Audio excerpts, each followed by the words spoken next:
And then I remember like right before the Christmas break being like, the party, Maxine's party. That's our show, then we broke time. I could not believe that you ended up using that footage. You're like, guys, just break it up, just walk normally, walk like human beings. They would all just shake their head and be like, I don't want to say no to that lady, she's in charge. Hello, this is Entertainment Weekly's Around the Table with the cast of Russian Doll. Is that your train? What?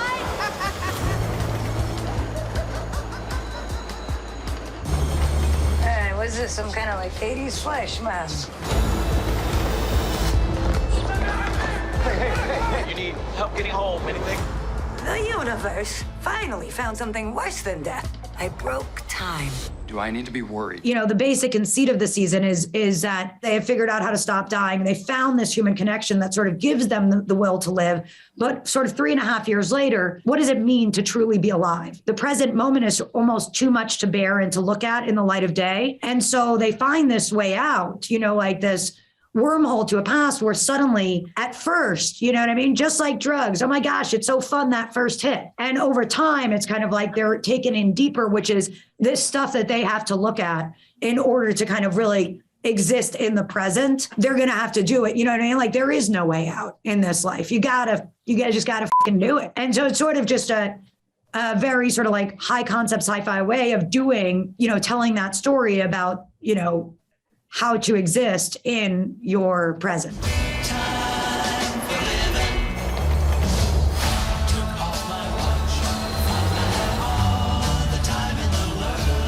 Maybe we have unfinished business. I mean, I think for all of us, because of the nature of the show, it could have been anything. I mean, we had talked about so many different possibilities, and given how much time we had in between season 1 and season 2, I was so eager to find out for myself where Natasha landed. And then when we finally got the episodes, I was totally blown away. I mean, I had no idea that the scope of the show could be that expansive. I think there was this beautiful succinctness to season 1, too, that it felt so still untied. There was a lot of things unanswered, but it left everyone leaving with a fill in the blank, which is what's beautiful about the story itself. I know for myself, I was afraid of like, well, where would Alan go? Why would anyone want to know anything more? So I wasn't sure that the character even would return. And maybe this is just also the nature of me. I was a little terrified because there's a certain sense of having to live up to what you just put out. And it was so well done in all of its risk taking and successful in its entertainment value. So it achieved so much in the first one. I was scared about, can I even live up to what Natasha is going to imagine for the next step? Speaking of scared, can I try and be quite as funny as Natasha or even 1 iota when she's in my body? That was terrifying. And for me, I was shocked. In the writer's room, it was really, I just couldn't believe that we were actually doing these things. Like I would have these ideas that were pretty out to lunch, and then we would just start, you know, putting them on the board and realizing them. I remember we were like really, you know, bugging out in the room. How are we going to show that we broke time? We don't have the budget to break time. Like, because there's all those movies like, you know, the multiverse, whatever that movie is, you know, that's like the CGI is so insane, or like you'll see tidal waves in Manhattan and the Empire State Building goes down and Godzilla comes, and like, these are the ways that we're used to. And then I remember like right before the Christmas break being like, the party, Maxine's party. That's our show. Then we broke time. And like, we all went away into vacation being like, by golly, we've done it. But then it's like, oh, right. But now you actually have to do it. It's fascinating to me that when it works and everything starts getting swept up into it, it all makes sense. Even if it didn't initially, like the mustache in my mind didn't have anything to do. It was just fun. It was cool. And then it became a part of the character. And now looking back and referencing, I'm like, oh, I understand why it connects to his father and manhood and masculinity and him changing himself, taking a risk. That's when it's really beautiful. When you're like, I didn't even like think about this choice. And it just became part of the story and it works. I mean, in terms of the mustache, Charlie, like when you're in Tompkins in episode 6, I guess, walking by with Ferran, sort of there were 2 big shaving Charlie's mustache on set moments. I really enjoy that, like seeing you go by and no mustache, and you're looking back and you have the mustache, and just knowing that you were like sort of there shaving it like in Tompkins that day.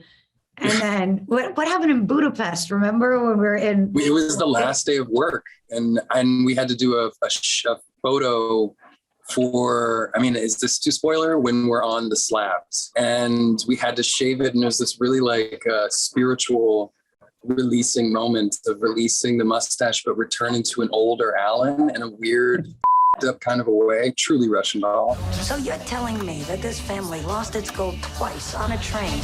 Nadia, don't mess this up. Maybe we're just supposed to like enjoy the ride. I'm still exploring my options. I'm still seeing Easter eggs from Maxine's apartment. That apartment is the art on the walls, everything in it is a small Easter egg. I hope that the people are pausing, watch it first, and then go back and pause through it and see all the beautiful aspects the art department added, because they did incredible work. And we have this great artist, Jenny Jun Lee, who has sort of part of the idea of Maxine's artwork that she's kind of, working towards this show. And so that's what you're seeing. And Greta, you're friends with her, yeah? Yeah. I mean, we talked more about what Maxine's art would be, and in considering what the sort of visual representations of what it is. Jenny was a total dream scenario for this. And in that scene, I think in episode 1, where she goes to her work table and we see the porcelain heads, these incredible pieces of art. That's Jenny's work. And so it's so great. I hopefully people will get to pause and take note of little things like the details of that. Side note, related, non-related, Jenny's little sister, Lila, was my best friend in high school. What? And that's just how it works. All right. You guys were ravers, right? Yeah, best of friends. Oh, yeah. Mates, everything, yeah. Chloe and I were going to be, we have this unspoken thing where if we're just sort of sitting on camera together, there's so much information between us. Obviously, like the ages are all crazy. I mean, we're time travelers, but, so that's why you only see Chloe in flashback with Brooke, child Nadia in season 1. But here, obviously, we're time traveling. So mother and daughter are able to be in the same room together. And we have such a kind of long history of just the way kind of like Chloe will touch my hair without me noticing, or just these little things, the way like we have a lot of sort of detail between us. And I remember talking to Charlie about, who is that for you in your life? I don't know how much of this is conscious with you, Natasha, but you do have a beautiful way of incorporating so much of our personal lives. I was adopted and I never met my birth mother, and I've met a lot of my birth family, but never really met, she passed away, I never met my birth mother. And it always just felt like a whole, that relation to my grandmother and this character through Alan is the same, but we needed somebody who, like you and Chloe, had a relationship connection. And Carolyn Smith, who is, we went to Juilliard together. We've known each other for many, many years now. She's such a nurturing, loving figure, and just in general, just who she is. I immediately thought of her, and it, I think, was the easiest. Yeah, I mean, I saw you guys doing a lot of the same stuff that Chloe and I would be doing. And, because Chloe is also a director, she's really good. And because she's also used to being the boss of me, which she is, to be clear, she's really good at being like, stop it, stay still. We're both turning to the left right now, okay? Do it. And then sometimes we would also, for example, in the bathroom mirror, there's trick glass there that's, being moved in and out based on the shot. And so Chloe and I would be like staring at each other and trying to mirror each other's facial movements. And some of my happiest moments on the show are breaking Chloe and us just, busting up because we're not mirroring exactly, or it's like we're in such a state of intensity. But I remember like you and Carolyn also doing a similar game, sort of like walking, like remember when you bump into the Stasi officer in Berlin? I mean, even beyond that, there's a whole bunch of Easter eggs in the ways that we tap our fingers, or like the way that she walks, and we would imitate each other and found this weird hodgepodge of the blend together. There's all these weird little things that, hopefully they shine through. But Carolyn and I we had a whole world of our own in Budapest, just creating a whole mirroring story. Look for them.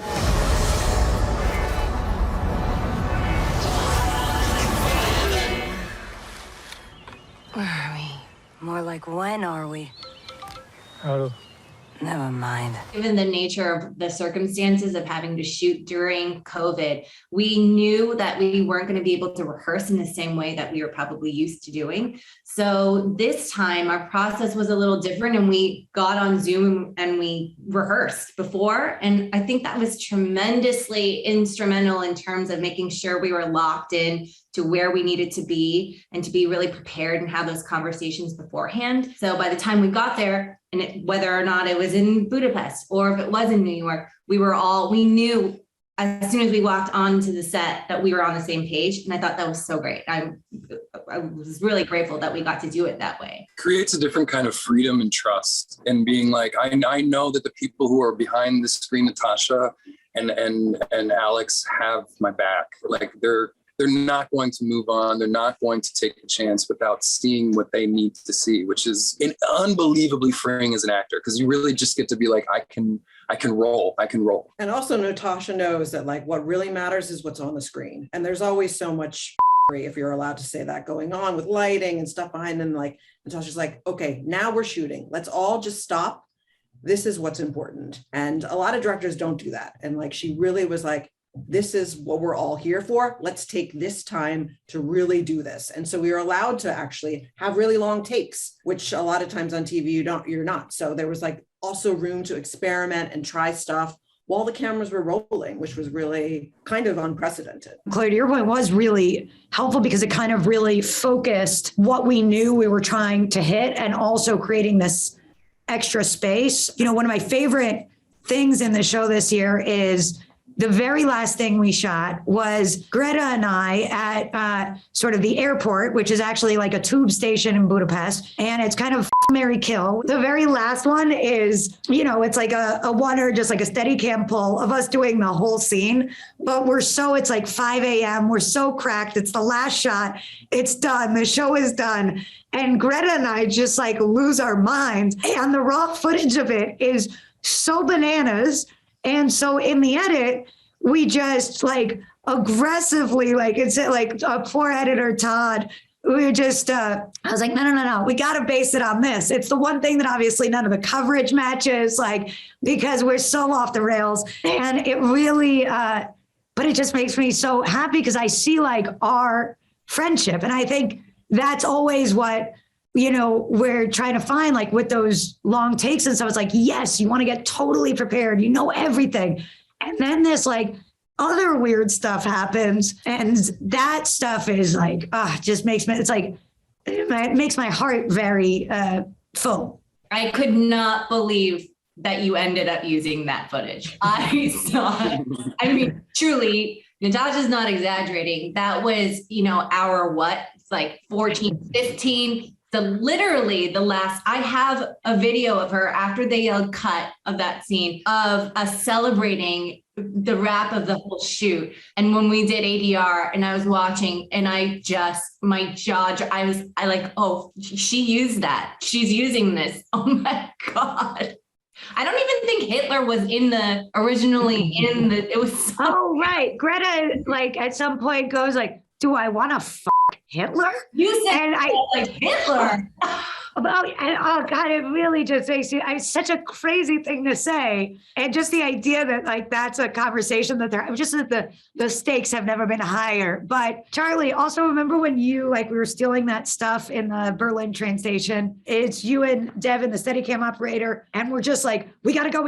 Just run up and down the escalator, looking over here, looking over there. And we have all these like Hungarian extras trailing us. All that is in I mean, it. there were people trying to go to work. There were just like people loading in for their day and walking by us trying to figure out what the hell was going on. It was a good show. It was the perfect kind.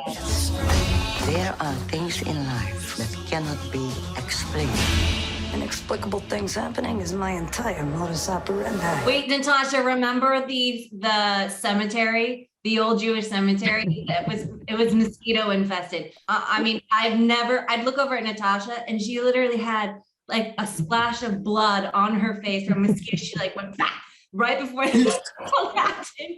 She was just covered in blood, our own blood, because all the mosquitoes. And I just remember we were laying there on top of a grave, someone's grave, trying to shoot this scene.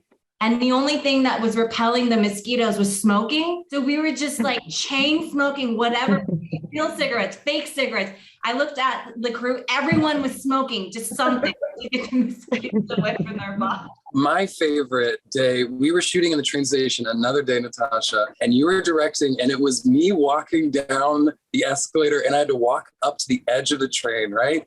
And there was like 16 like Hungarian, beautiful, lovely Hungarian extras with us.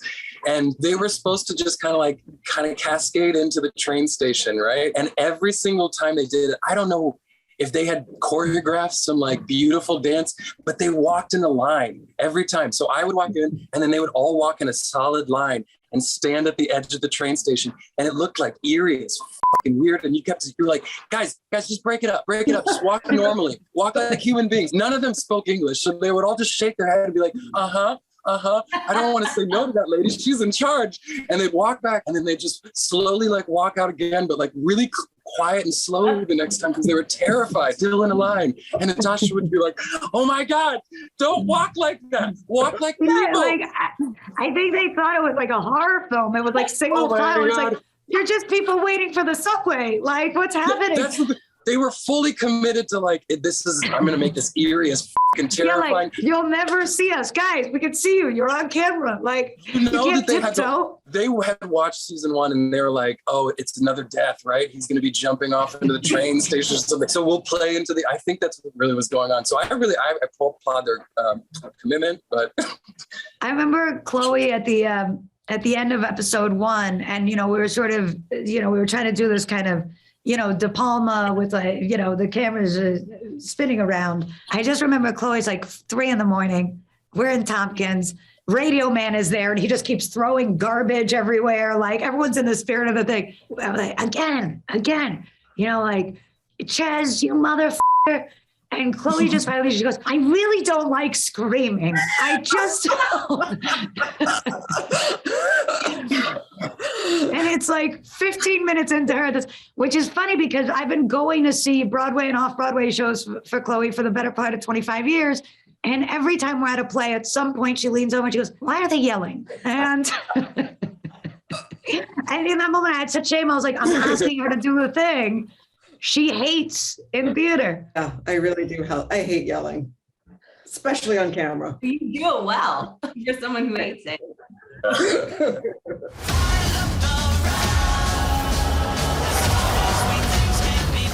We don't belong here.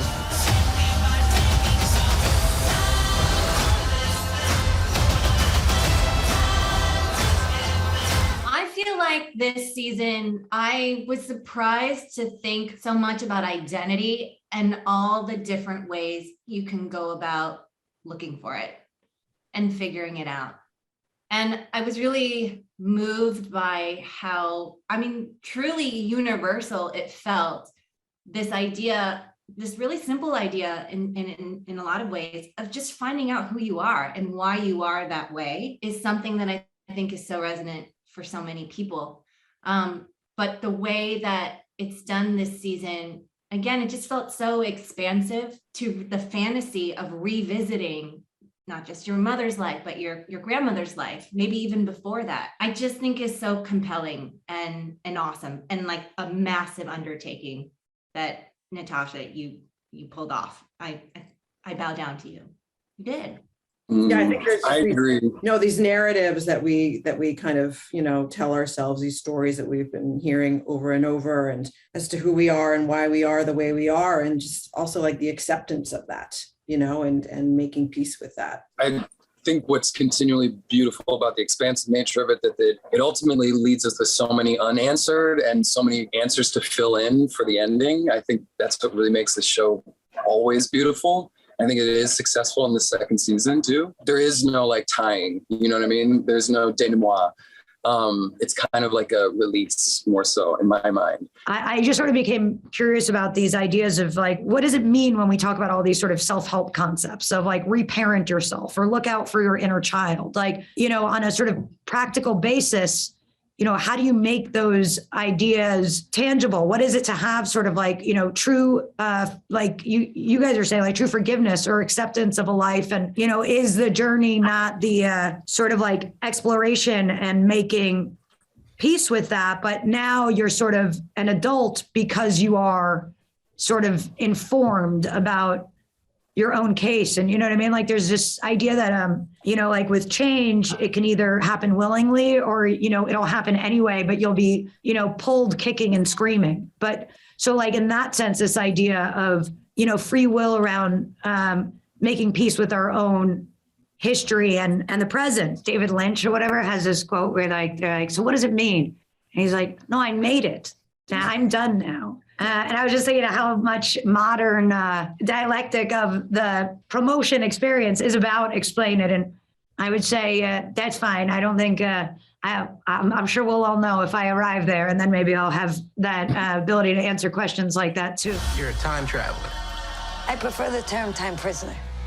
This has been Around the Table for Entertainment Weekly with the cast of Russian Doll.